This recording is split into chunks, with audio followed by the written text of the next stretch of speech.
৭২-এর সংবিধান ছুঁড়ে ফেলে দিতে হবে, ৭২-এর সংবিধান পুড়িয়ে ফেলতে হবে, ৭২-এর সংবিধান জেনজিরা চায় না।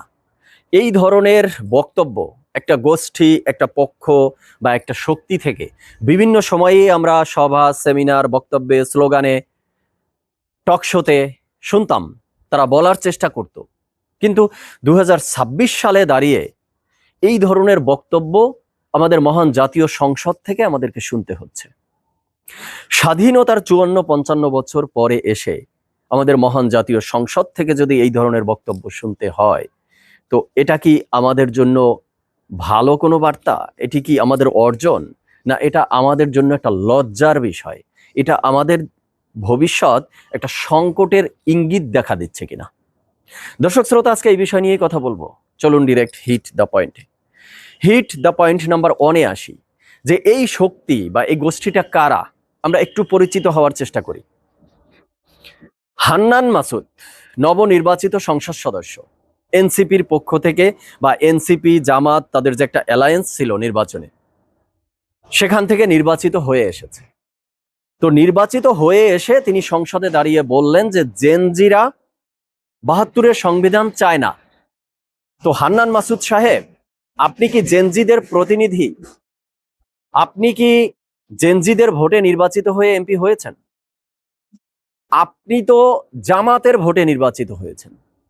আপনি যদি বলতেন যে জামাত জেনারেশন ৭২-এর সংবিধান চায় না, তাহলে ঠিক ছিল, মেনে নেয়ার মতো, কারণ জামাত কোনোদিন ৭২-এর সংবিধান চাইবেও না। কিন্তু আপনি বললেন জেনজিরা চায় না।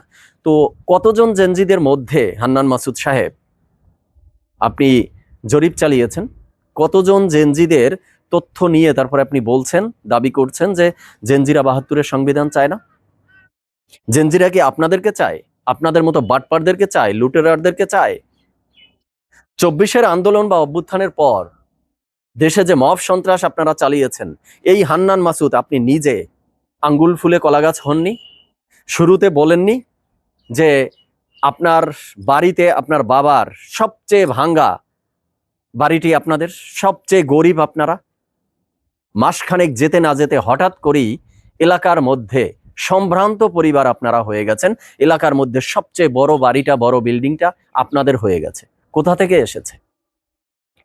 পুলিশ আইন শৃঙ্খলা পরিস্থিতি নিয়ন্ত্রণের লক্ষ্যে সন্ত্রাসীদেরকে, চাঁদাবাজিদেরকে ধরে নিয়ে গেছে, আটক করেছে। আপনি হান্নান মাসুদ সেখানে মাস্তানি করতে গিয়ে, মাস্তানি করে পুলিশের হাত থেকে সেই সন্ত্রাসীদেরকে, সেই মব সন্ত্রাসীদেরকে ছাড়িয়ে আনেননি? তো আপনাদেরকে কি জেনজিরা চায়?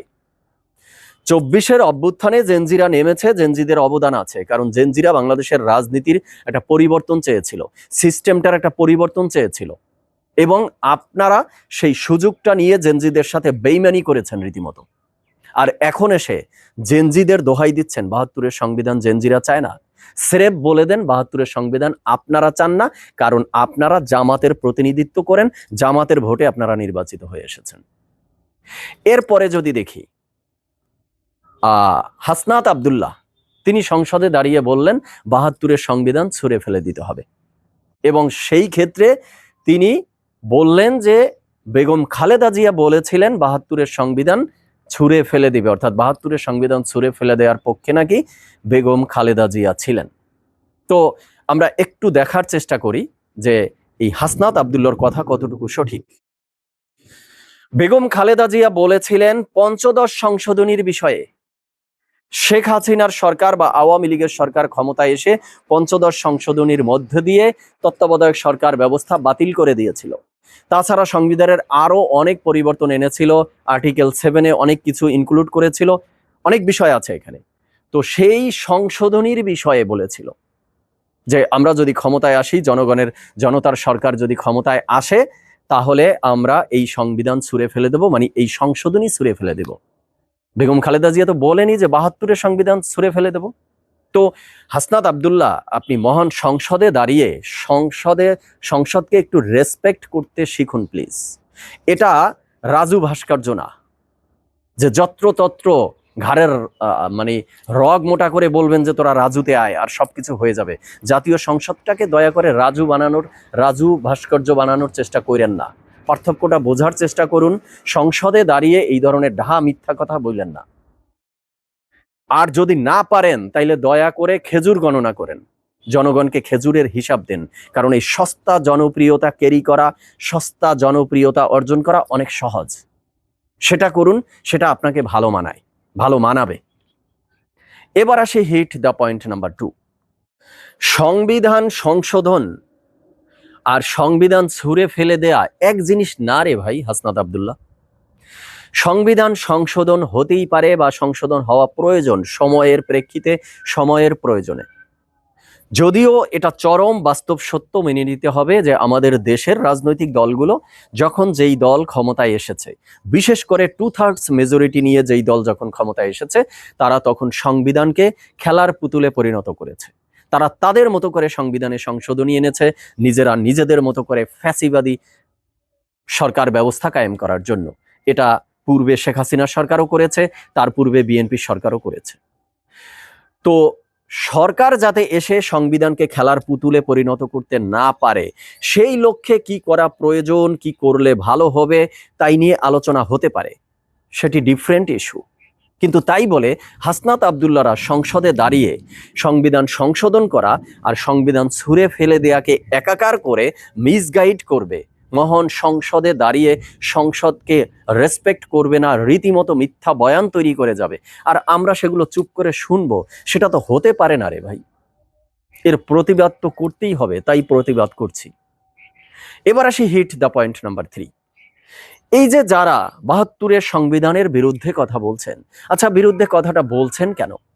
কারণ 72-এর সংবিধান দেখলে তাদের অন্তর কাঁপে, তাদের ভয় হয়, তারা 72-এর সংবিধান ধারণ করতে পারেন না। পারবে কিভাবে? কারণ 72-এর সংবিধান মানেই 71, মানেই মুক্তিযুদ্ধ, মানেই আমাদের স্বাধীনতার সংগ্রাম। আর স্বাধীনতার যুদ্ধে, আমাদের মুক্তিযুদ্ধে যারা ওই পাক বাহিনীকে সহায়তা করেছিল, হাজার হাজার লাখ লাখ বাঙালিকে যারা হত্যা করেছে, হত্যায় সহযোগিতা করেছে, যারা আমাদের দেশের মা বোনদের সম্ভ্রম হানি করেছে, সম্ভ্রম হানিতে সহায়তা করেছে, তারা 72-এর সংবিধান মেনে নিতে পারবে না, এটাই তো স্বাভাবিক।